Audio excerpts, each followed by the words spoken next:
কি সুন্দর পলাশের ফুল, দেখতে বড় লাগছে কুল।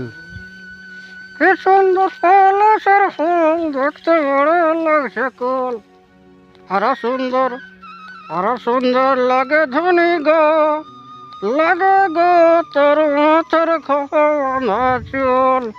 আরে বসন্তর এই আগমনে রং লাগেছে আমার মনে। আমার সঙ্গে পিরিত তুই করি কি নাই বল। আই বড় ফুর্তি লাগছে তোকে। ভর্তি মানে বড় সরস লাগছে। তুই দেখছিস নাই, আমি তো রিহার্সাল করছি। আমি কত সুন্দর ছৌ নাচার ডিগে বাজিয়ে দিচ্ছি, উল্ফা দিচ্ছি। আমি রিল বানাবো, ছৌ নাচের ভিডিও করবো, আর সেই ভিডিও ভাইরাল হয়ে যাবে রাতারাতি। আচ্ছা, তো তুই ছৌ নাচের ইতিহাস জানিস? ছৌ নাচের ইতিহাস নাই জানিস? তুই জানিস? শোনানো কেমন জানিস ওঠে?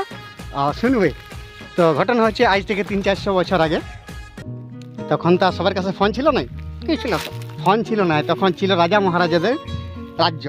তো হচ্ছে কি, তখন সৈন্য গেলা যুদ্ধক্ষেত্রে আসার পরে ওয়াদের ছাউনি, মানে যেটা আর্মি ক্যাম্প, আচ্ছা আচ্ছা ওইখানে ওরা রিহার্সেল করতো।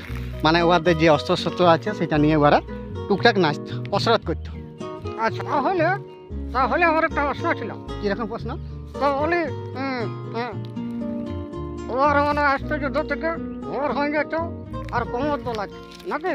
হ্যাঁ, ওইভাবে ওরা টুকটাক ওইটা রিহার্সেল কসরত করতো।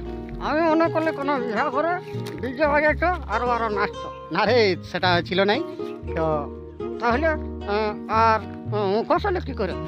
মুখোশ আলো কি করে, ওই রকমভাবে যখন নাচছে তখন হচ্ছে বাঘমুন্ডির রাজা দেখলো বেশ ইয়ার ভালো রকমই নাচতে পারছে। তো বলছে শুধু নাচলে তো হবে নাই, তাহলে আরও কোনো রকম মেকআপ চাই।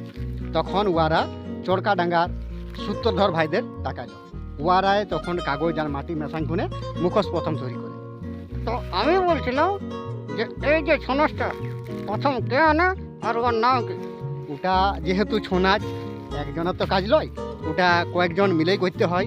তবে হ্যাঁ, আমাদের গর্ব গম্ভীর সিং মুড়া, যে আমাদের দিল্লি থেকে বিদেশের মাটি পর্যন্ত ছৌ নাচকে প্রসার করেছিলেন। আর ও এত সুন্দর বাগান মানে নাচতো যে ওয়ার নাচ দেখে বাঘই করতো। তাহলে তুই কি বুঝলি? হ্যাঁ আমি বুঝলি, ছৌ নাচ মানে হচ্ছে ধামসা মাদল ঝুনঝুনি, দারুণ একটা মিশ্রণ, ছৌ নাচের মিক্সচার। তো এইবার আমি একটা ডিগবাজি দিব, গেদে গেড়ে ধিন। তুই নাই পারবি কেন? আমি পারবো না ওঠে, আমিও পারবো। কি পারবো নাই? তোমাদেরকে বলছি